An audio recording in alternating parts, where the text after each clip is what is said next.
ಎಲ್ಲಿದ್ದೀರಿ ಅಂತ ಕೇಳ್ತಾ ಇದ್ರೆ ಬಂದನಲ್ಲ ಮತ್ತಿನ್ನೇನಂತ. ನೋಡಿ, ಪ್ರಜ್ವಲ್ ರೇವಣ್ಣ ವಿಚಾರದಲ್ಲಿ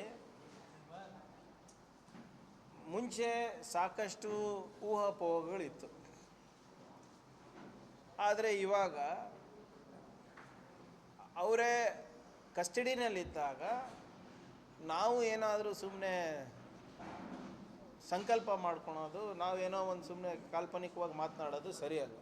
ಅವ್ರು ಉತ್ತರ ಕೊಡಲಿ. ಯಾವುದಕ್ಕೂ ಉತ್ತರ ಕೊಡಲ್ಲ ಅಂದರೆ ಹೇಗಾಗ್ತದೆ? ಈಗ ಜೂನ್ 6 ತನಕ ಅವರಿಗೆ ಕಸ್ಟಡಿನಲ್ಲಿದೆ. ಕಸ್ಟಡಿನಲ್ಲಿ ಏನೇನು ಸವಾಲುಗಳು ಕೇಳ್ತಾರೆ ನೋಡೋಣ, ಅದ್ರ ಉತ್ತರ ಮೇಲೆ ನಾವು ಇದು ಮಾಡೋಣ. ಆದರೆ ರೇವಣ್ಣ ಅವರಿಗೆ ಬೇಲ್ ಸಿಕ್ಕಿದೆ, ಭವಾನಿ ಅವರು ಮಿಸ್ಸಿಂಗ್ ಇದ್ದಾರೆ, ಇವರು ಕಸ್ಟಡಿನಲ್ಲಿದ್ದಾರೆ.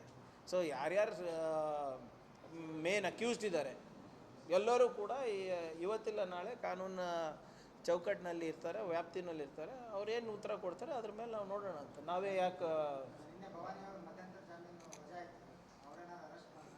ಇಲ್ಲ ಕಾನೂನು ಪ್ರಕಾರ ಮಾಡಲೇಬೇಕಾಗುತ್ತಲ್ಲ.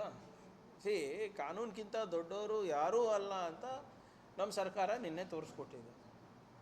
ಪ್ರಜ್ವಲ್ ರೇವಣ್ಣ ಬಂದ ತಕ್ಷಣ ಅವರಿಗೆ ಅರೆಸ್ಟ್ ಮಾಡಿ ಮಹಿಳೆ ಸಿಬ್ಬಂದಿಗಳು ಕರ್ಕೊಂಡು ಹೋಗಿದ್ದಾರೆ. ಅಲ್ಲಿ ಅವ್ರಿಗೆ ವಿಚಾರಣೆ ನಡೆಸ್ತಾ ಇದ್ದಾರೆ. ನೋಡೋಣ, ಈಗ ಬಂದು ಇನ್ನೂ 24 ತಾಸು ಆಗಿಲ್ಲಲ್ಲ.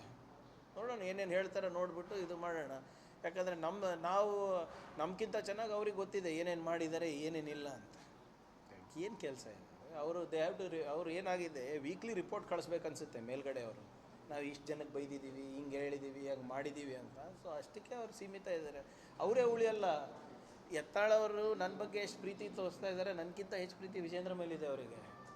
ಅವರೇ ಹೇಳ್ತಾ ಇದ್ದಾರಲ್ಲ, ಈ ಚುನಾವಣೆ ಮುಗೀಲಿ, ವಿಜೇಂದ್ರ ಅವರು ಅಧ್ಯಕ್ಷರಾಗೋದಿಲ್ಲ, ಅಶೋಕ್ ಅವರು ಅವ್ರ ಸ್ಥಾನವನ್ನು ಕಳ್ಕೊತಾರೆ ಅಂತ ಯಾರು ಹೇಳ್ತಾ ಇರೋದು? BJP ಅವ್ರು ಹೇಳ್ತಾ ಇರೋದು. ಸೊ ಫಸ್ಟು ಅವ್ರ ಮನೆ ಉಳಿಸ್ಕೊಳ್ಳಿ, ಅವ್ರ ಮನೆ ಬೆಂಕಿ ಆರಿಸ್ಕೊಳ್ಳಿ.